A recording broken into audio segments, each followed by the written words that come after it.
네, 스타마스터 김현숙입니다. 안녕하세요. 회장님, 오록공장 그 기공식 이야기를 들었는데요. 예. 앞으로 계획은 어떻게 되는지 궁금합니다. 첫 질문치고는 상당히 부드럽네요. 막 파고들 줄 알았더니 시작하고 있는 겁니다.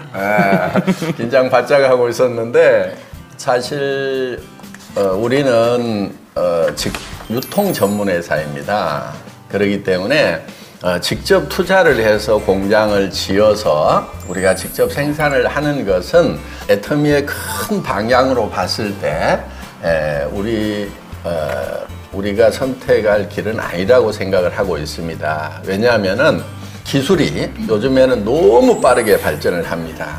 그러면은 우리가 어떤 첨단 기술을 가지고 있다고 하더라도 그걸 공장을 세웠을 때 그 공장을 짓는데 최소 2년은 걸릴 거예요. 그렇죠? 생산 라인 깔고 아마 생산 안정되는 데까지는 한 3년이 걸릴 겁니다.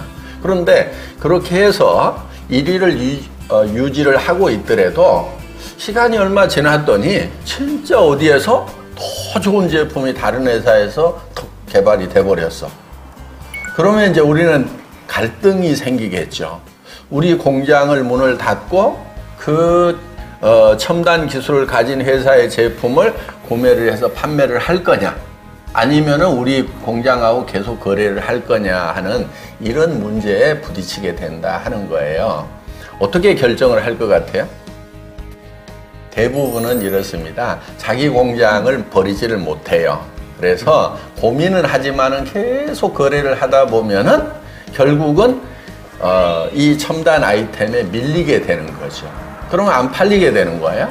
그럼 안 팔리다 보면은 결국은 유통도 망하고 안 팔리니까 생산 공장도 망하고 나중에는 둘 다 망해버리는 이런 문제가 있다 하는 거예요. 그러니까 이 시대가 생산 기술이 부족해서 생산만 하면은 무조건 팔리던 그런 시절이 있었어요. 그때는 생산 공장을 가지고 있으면서 직접 파는 것이 훨씬 더 유리하다 이런 생각들을 했던 때가 있습니다. 그런데 사실은 또 생산 공장은 생산 공장대로 비용이 발생하고 마케팅 파트는 마케팅 파트대로 또 비용이 발생을 해요. 왜? 유통시장에서 치열하게 경쟁을 하다 보니까 마케팅을 제대로 하지 않으면 안 팔리는 거예요. 그러니까 생산 공장이 직접 팔면 유통 비용을 줄일 수 있다. 요 얘기는 옛날 말이에요. 옛날에는 어땠느냐? 생산 공장에서 생산만 하면은 마케팅 없어도 무조건 팔렸던 시절이 있어요. 그때는 생산이 공급을 못 따라가던 그런 시절이에요. 그런 시절에는 마케팅 비용이 필요가 없어요. 그러니까 유통회사가 비용을 안 써도 돼요. 그때는 생산 공장에서 그냥 파는 것이 훨씬 더 싸게 공급할 수 있는 방법이었어요. 그런데 지금은 생산해서 팔겠다는 데는 너무 많아요. 제품도 다 좋은 걸 팔아요.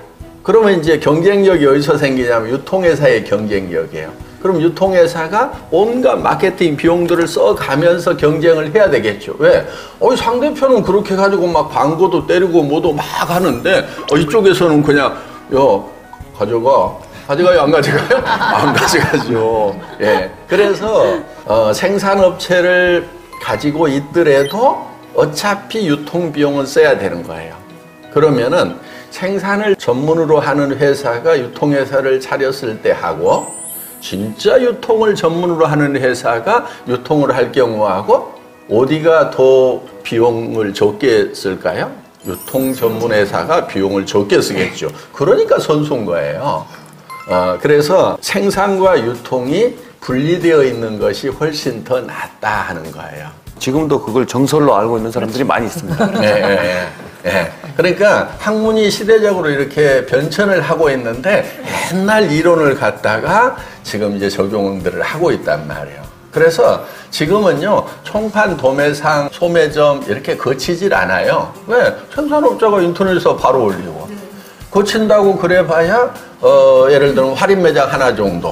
할인 매장은 소매점이에요, 소매점. 그러니까 공장에서 대형 소매점으로 바로 들어가지 중간에 뭐 종판 거치고 도매점 거치고 소매점 거치고 이런 시대가 이미 다 끝나버렸다는 것을 우리는 이렇게 보고 있으면서도 우리 다 알고 있죠? 네. 그래서 애터미도 가능하면은 유통 전문 회사로만 남으려고 그래요. 그래서 항상 정말 최고의 품질의 제품을 정말 최저 가격. 우리가 잘 알고 있는 절대 품질의 제품을 절대 가격에 공급할 수 있는 회사하고만 언제든지 거래를 하는 거예요. 그러면 우리는 최고의 공급처를 항상 잡고 갈 수가 있는 거죠. 보통 회장님이 강의 중에 우리는 공장을 만들지 않고 유통회사만 한다라고 얘기를 하는데 진짜 설명을 듣니까 이해는 되는데 비용들이 어차피 애터미에서 나가는 거잖아요. 그래서 혹시 이렇게 지금 확장이 돼서 또 애터미도 또 위험하지 않나 이제 이런 얘기를 하시는 분들이 실은 많거든요. 그래서 그런 부분에 대해서는 회장님은 어떻게 생각하십니까? 멀리 이렇게 택배를 해드리려면 포장을 해야 되잖아요. 거기서 금방 끓여가지고 금방 내놓으면은 뭐 별 문제 없어요. 세균 문제도 없어요. 펄펄 끓는데 무슨 세균 문제가 있어요. 그런데 포장을 해가지고 전국으로 배송하고 해외로 배송을 하려고 하면은 이게 포장 시설을 갖춰야 되는 거예요. 어때요? 여러분들에게 정말 그 맛의 달인들의 그런 맛집 제품을 공급은 해드리고 싶은데 방법을 찾아야 되는 거예요. 그래서 식품 클러스터라는 걸 만든 거예요. 식품 클러스터라고 하는 것은 온갖 식품 공장들이 그 안에 들어오는 거예요. 그러니까 실제로는요, 애터미 공장이 아니에요, 그게. 우리가 장소만 제공을 하는 거예요. 장소를 제공하고 햅삽 시설을 받을 수 있는 유생 시설을 갖추고 맛의 달인들이시오. 여기 와서 생산을 해주세요. 요거예요. 그리고 포장 라인은 공용으로 쓰는 거예요. 그럼 원가가 절감이 되겠죠. 예. 그래서 오롯 공장은 애터미 오롯이라고는 되어 있지만은 이거는 맛의 달인들이 모여서 생산을 해서 공급을 해주는 곳이다. 그런데 지금 돈이 없어요. 어떡해요? 이러면 어떡해요? 네. 그러면은 그런 분들한테는 우리가 설비를 다 깔아주겠습니다. 그리고 그 설비를 어떻게 하는지는 이제 사장님이 와서 감리를 다 해주세요. 계획을 다 세우는 거예요. 그리고 어떤 표준 제품을 생산을 하려고 하면은 식품 전문가들이 붙어줘야 되잖아요.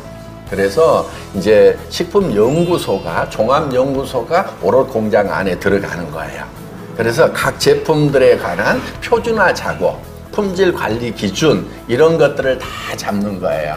그렇게 해서 이 공장에서 맛의 달인들이 생산을 하고 애터미는 판매를 하고, 그래서 정말 어느 한 지역에서 이렇게 조그맣게 하던 그 정직한 이 식품을 만들고 정말 맛있는 식품을 만들던 그런 이 맛의 달인들을 지역에만 묶어놓을 게 아니고 정말 전국적으로 또 전 세계적으로 이렇게 키워나가면 좋겠다 하는 그런 바람을 가지고 만들어지는 것이 애터미 오롯 공장입니다. 어떻게 이해가 좀 되셨어요? 네.